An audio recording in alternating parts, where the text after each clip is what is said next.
Can you please explain the difference between private equity and private credit? Fundamentally, private credit just means any lending to a company by an entity that's not a bank. What sort of returns are we talking about in private equity versus private credit? You're trying to make at least, say, 15% IRR, and most firms are really targeting a higher level than that. Does that mean that they could be two sides of that firm acting on the same deal? If you have an equity business and a credit business, you want those two things to operate fairly independently. So you shouldn't be financing one with the other.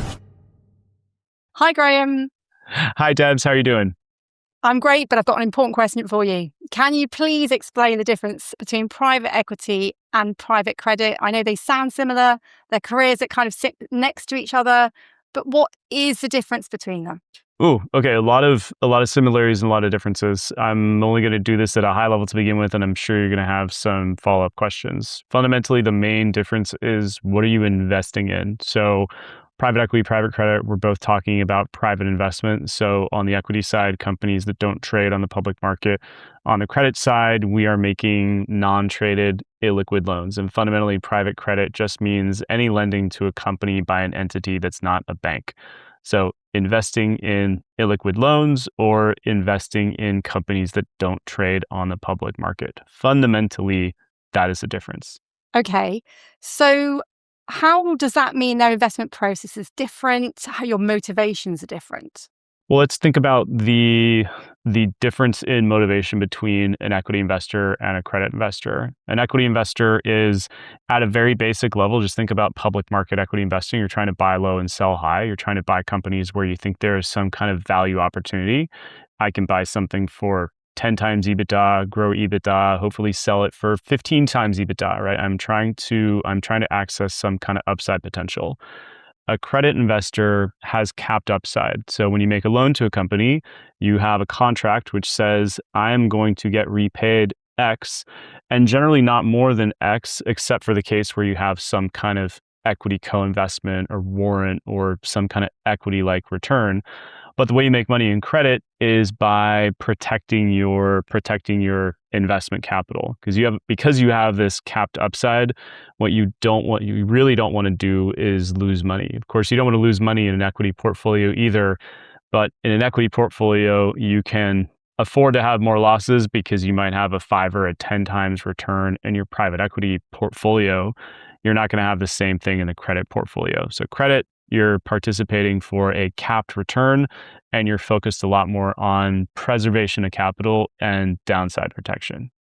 Okay, now Finance 101 tells me if you've got different risk profiles, you should expect different levels of return. What sort of returns are we talking about in private equity versus private credit? It's a hard question to unpick, and I'll talk about why. If we talk about the core asset level, even the core asset level in private equity is a little bit difficult to articulate because a lot of what private equity is doing is using leverage. In other words, a lot of the loans that private credit is providing to increase the equity returns. Let's talk about on a private equity fund where you're investing in some kind of levered asset, i.e. leverage at the portfolio company level. You're trying to make at least, say, 15% IRR, and most firms are really targeting a higher level than that.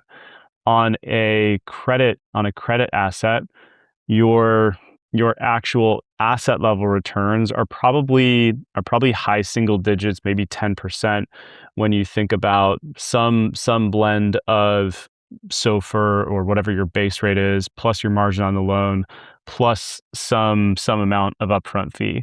And I say these things are difficult to compare sometimes because when you're making a private equity investment in a levered portfolio company, on the private credit side, a lot of times what you're doing to amplify your financial return is you obviously can't lever at the actual operating company. You can't lever a levered loan, but what you can do is lever the fund. So you basically go to a bank and say, hey, I've got this portfolio of 300 performing loans. Can you provide me leverage against that pool of assets? In this case, an asset is a loan.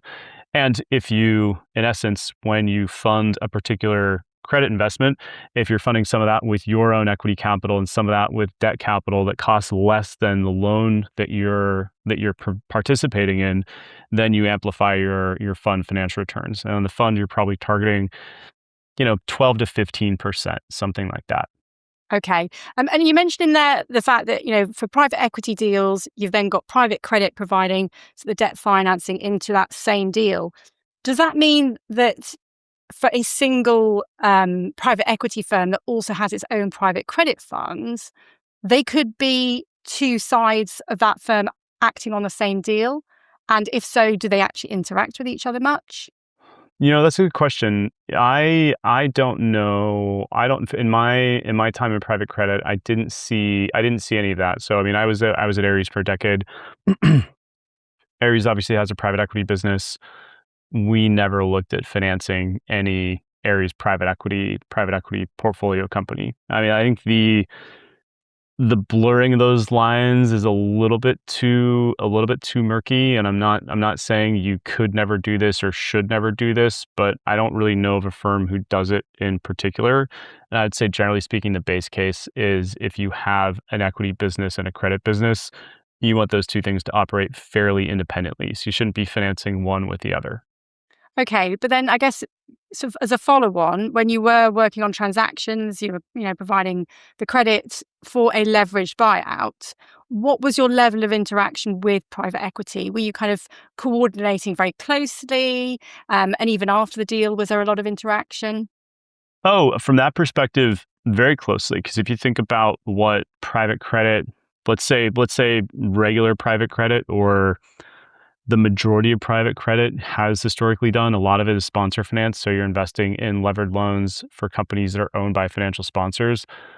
This is usually happening, say, on a sponsor's way into a deal on their purchase of that company, or it's some kind of refinance. In any case, the two parties negotiating tend to be the credit provider and the equity owner. I mean, obviously the company participates, but ultimately it's the owner that's making the ultimate decision about what kind of financing structure to take. So from that perspective, there's a ton of engagement. So most of the time, like if I think about the amount of time I spent on the phone or on emails, those phone calls, those emails were to financial sponsors and to lawyers, kind of the full kind of trio, I suppose, of parties you need to actually get a deal done.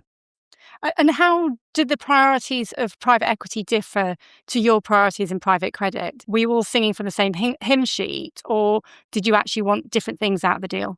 Yes and no. I mean, ultimately, you have to have both parties have to ultimately invest and want to invest in the same asset. Because if you think about private credit is really sponsoring private equity or supporting private equity, rather, you have to have an investment hypothesis that both satisfies an equity investment hypothesis and a credit investment hypothesis.